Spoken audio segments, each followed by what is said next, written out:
প্রথমত বিশ্ববিদ্যালয় প্রশাসন থেকে বেশ কিছু ভুল সিদ্ধান্ত নেওয়া হয়েছে। আমরা দেখেছি যখন বিশ্ববিদ্যালয় ছুটি দেওয়ার কথা ছিল, মানে ছুটি বাতিল করার জন্য আমরা সবাই বলেছি, তখন আসলে বিশ্ববিদ্যালয় প্রশাসন ছুটি বাতিল করেনি, বরং এখন শেষ মুহূর্তে যখন অনেক স্টুডেন্ট হচ্ছে ক্যাম্পাসের বাইরে চলে গিয়েছে তখন এসে ছুটি বাতিল করেছে।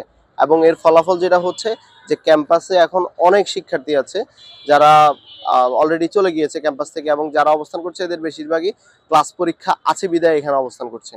তো এই সমস্যার কারণে স্টুডেন্টদের আজকে আপনারা যদি লক্ষ্য করেন যে স্টুডেন্টের সংখ্যা খুবই কম লক্ষণীয়, এবং এইটার কারণে যেটা হচ্ছে যে আমরা আশঙ্কা করছি যে ভোট কাস্ট অনেক কমে যাবে। তো এই জিনিসটা আসলে কোনোভাবেই পজিটিভ হতে পারে না, এটাকে আমরা খুবই খারাপভাবে দেখছি। এবং এখনো আমরা স্টুডেন্টদের কাছে প্রচারণার শেষ সময়, এখনো আমরা স্টুডেন্টদের কাছে যাচ্ছি এবং বেশ ভালো রেসপন্স পাচ্ছি।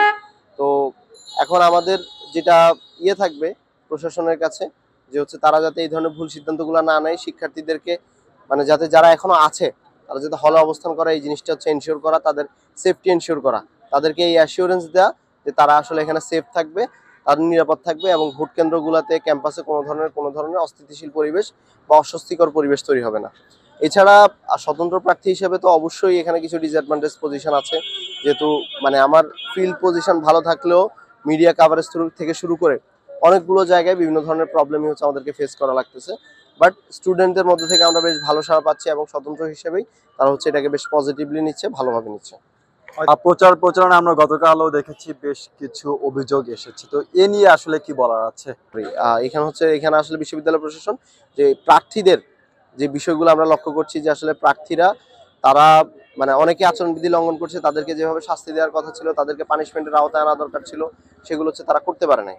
এবং এইখানে হচ্ছে বিশ্ববিদ্যালয় প্রশাসনের একদম খুবই লক্ষণীয় একটা দুর্বলতা প্রকাশ পাচ্ছে। একদম প্রথম থেকেই তারা হচ্ছে বড় প্যানেলগুলোর বিরুদ্ধে কোনো ধরনের অ্যাকশন নিতে পারে নাই, যারা আচরণবিধি ভঙ্গ করা শুরু করেছে।